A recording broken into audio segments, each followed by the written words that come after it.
social media, athletes, and sports in general, we're talking about perfect match, right?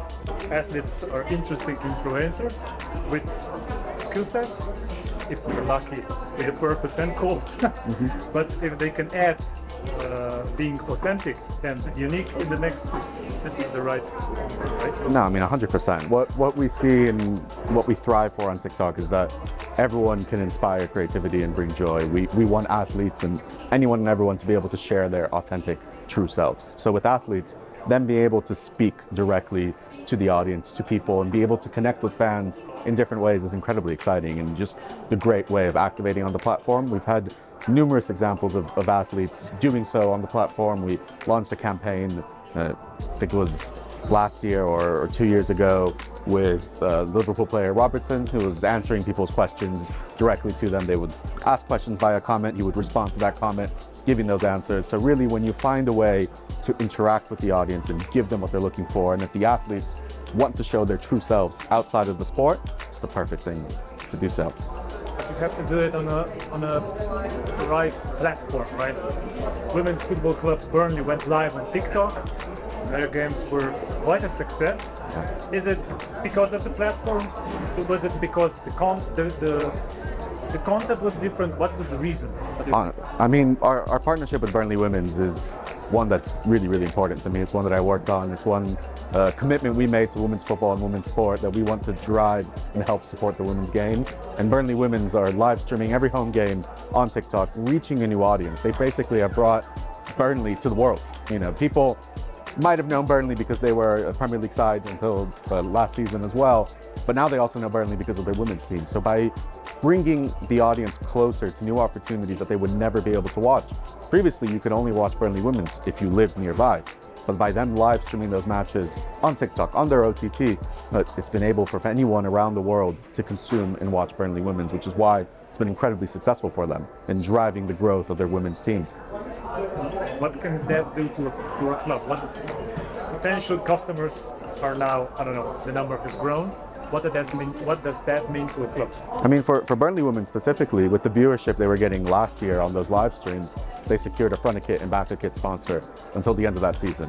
So it's helping drive sustainability for their women's team, helping drive the team grow professionally as well.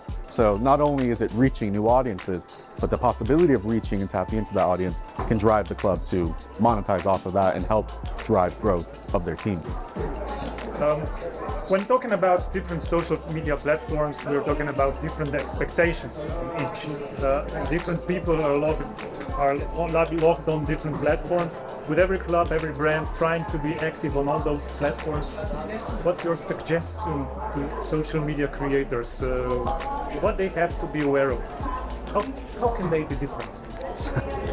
I'm laughing because I was just talking to my coworker about this, because I always give this answer, but it's so true, and it's everyone at TikTok, we say everyone can be a creator. And when I work with sport organizations, with athletes, with everyone, we say that creator can be within your organization as well. So when we say, you know, what you have to do to be different, you have to be authentic, you have to be yourself, and you can tell numerous stories from every single facet of the organization you work for. You know, Sporto, you guys, for example, everyone has a story to tell that works for the organization, how you guys set it up, how it's working with, you know, the World Ski Championship. All those little tidbits, everyone has a different little thing that can be told. And when you do it in a really authentic and true to yourself way, people want to consume it, people want to enjoy it, people want to engage with it. You worked at Atletico Madrid and done great job on social media platforms. Are there limitations to what an established club can do on TikTok, for example? Has it happened to you that you said, if I were working for a smaller club, I'd post this, but with Athletic, no?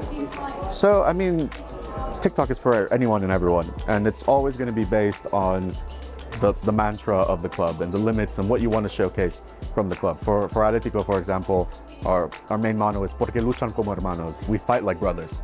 Coraje en corazón, courage and heart. So we wanted to showcase that to the world. That is the passion point of Atletico Madrid.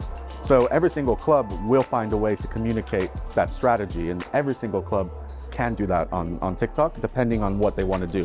Showcasing the personalities behind the scenes, showcasing, you know, the brotherly love and the passion for all aspects of of the football team. It's getting outside of football. We worked with the British and Irish Lions, the rugby team, and they had a really unique special on their chef, explaining how he feeds hungry rugby players. So you always will find a way to communicate and tell the story of your institution and your club. I mean, there will be guidelines on what you can and cannot do, but as long as you respect the boundaries of your institution, that's the best way of doing so. Last question. We talked about clubs with big fan bases, from seniors to ultras groups who take the club very seriously and with pride. Do you think about all fans when creating content for TikTok, or just Generation Z? 100%. So, just going back a little bit, one of the main things for TikTok and sport is that we are a platform where all fans can play. And when we say that, I like to dissect it into two strands.